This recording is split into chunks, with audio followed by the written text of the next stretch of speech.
Hausa mun zo. Sai da mu daina bakin ciki da gulma me yinsa za ya tafi. Yan uwa mu farga Naga harsunan mawaƙan Hausa. harsunan mawaƙan Hausa take kiran mu. Bar bakin ciki gulma mu daina hasadar juna. Harsunan mawaƙan Hausa take kiran mu. Bar bakin ciki gulma mu daina yaudarar juna.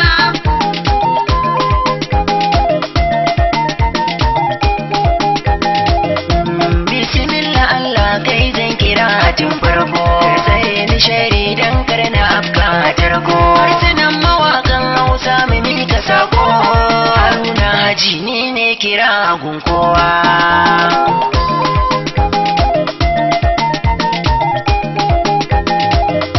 Harsunan mawaƙan Hausa take sanarwa. Ku bar bakin ciki gulma mu daina ɗan taɓawa. Kun ga hasada har rai ma take cirewa. Shaye-shaye ga illa ni Fatima Bankarya. Harsunan mawaƙan Hausa take kiran mu. Bar bakin ciki gulma mu daina yaudarar juna. Karkaɗo batun mati can ka kai wa fati. Fita wa mutum fenti har kuna ta santi. La'idar mai yin gulma wallahi ba garanti. Lokacin umar lagwada gara ma bulura.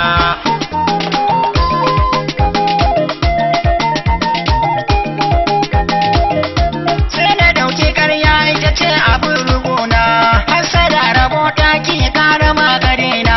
Halsinan mawaka ke kira a daina banna.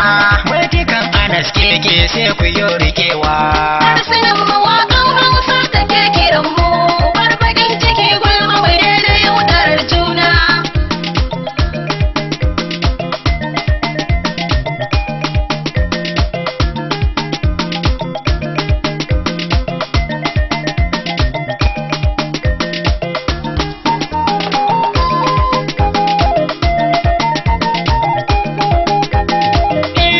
Inuwa da shin Allah ba da shin mutum ba. Da da shin mutum ne ruwa ma ba za ta sha ba. Bakin ciki da gulma ba abu ne da kyau ba. Yusuf SS sunana daga harsunan mawaƙan Hausa.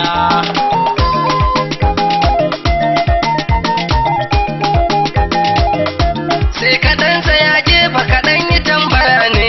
Yanzu ka gane halin dukan mutane. Dariya fa ba so ne ba kusan hakan ne. Ga Kabiru Temple na harsunan mawaƙan Hausa. Harsunan mawaƙan Hausa take kiran mu. Bar bakin ciki gulma mu daina yaudarar juna. Hausa ba da bone ba da goma ke kiran ku. Abun ba zai yi kyawo ba jaki cikin akwaku. Kula da kokuwa ce aka santa babu shakku. Mu daina hasadan juna mu kyale inda kun gulma.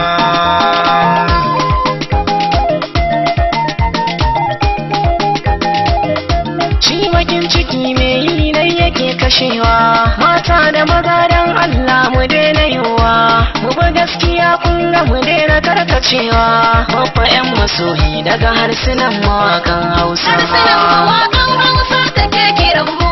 Bar bakin ciki gulma mu daina yaudarar juna. Shaye-shaye ba kyau mai bata tarbiya ne. Ya ku al'umma ku bari gyara tarbiya ne. Harsunan mawaƙan Hausa take kira ne. Jabir dan Hausa ni ne nake kiran kowa.